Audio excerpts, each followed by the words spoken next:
আজি আমাৰ মায়ে আমাৰ কাৰণে বনাবলৈ লৈছে এয়া মাছ, ভাঙন মাছ 4 পিচ আছিলে আৰু এয়া হৈছে নলটেঙা। কোনে কোনে চিনি পাইছে বাৰু নলটেঙা? মই কিন্তু খাই বহুত বেছি ভাল পাওঁ নলটেঙা। আৰু এয়া ঢেকীয়া পানীত ভিজাই থৈছে মায়ে। দেখিছে? Good morning.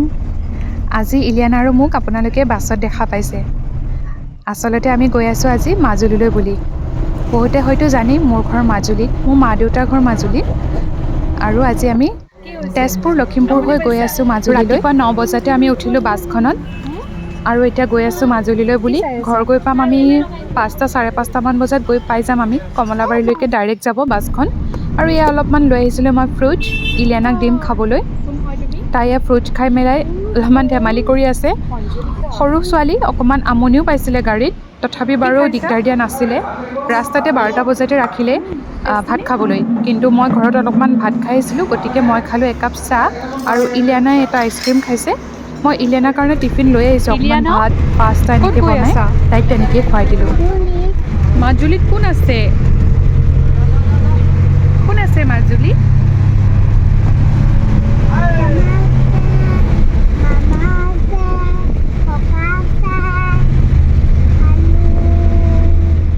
ফাইনেলি ঘৰ আহি পালোহি। এয়া ৰাতি ভাত সাজ খাইছে দেউতাই। আমি 5টা 5:30 মানতে আহি পালোহি আৰু এইটো ভিডিঅ' হৈছে নেক্সট ডে ৰাতিপুৱা ইলিয়ানাই শুই উঠি খেলি আছে। কণ বিলাহীয়ে ভাঙন মাছৰ বনাম। টেষ্টি হ'ব আৰু ভাজি অমিতা আলু বনাম, ফ্ৰেঞ্চবিন আলু বনাম, ঠিক আছে। কচু আৰু মাছৰ কাঁইট দি পেলাই কচু খাই মই বহুত ভাল পাওঁ। মচন্দৰী মধুসলন দি বনাম। কচু খাই মই বহুত ভাল পাওঁ। আজি আমাৰ মায়ে আমাৰ কাৰণে বনাবলৈ লৈছে এয়া মাছ, ভাঙন মাছ 4 পিচ আছিলে আৰু এয়া হৈছে নলটেঙা। কোনে কোনে চিনি পাইছে বাৰু নলটেঙা? মই কিন্তু খাই বহুত বেছি ভাল পাওঁ নলটেঙা। আৰু এয়া ঢেকীয়া পানীত ভিজাই থৈছে মায়ে। দেখিছেনে? ঢেকীয়া, নলটেঙা, ঢেকীয়া আৰু কণ বিলাহী দি মায়ে বনাব আজি ভাঙন মাছ। চ' আমি টেষ্টিকৈ খাম আৰু।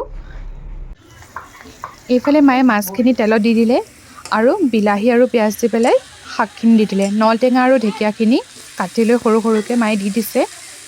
খাবলৈ কিন্তু বহুত টেষ্টি হৈছিলে। এনেও মাৰ হাতৰ খাই ভাল লাগে, নহয়নে বাৰু? তাৰপিছত দুপৰীয়া সাজ খোৱাৰ পিছত গাঁৱতে আছিল এখন তোলনি বিয়া। মা ওচৰৰ মামীহঁতৰ লগত বিয়াখন খাবলৈ ওলাই গ'ল। ইলিয়ানাও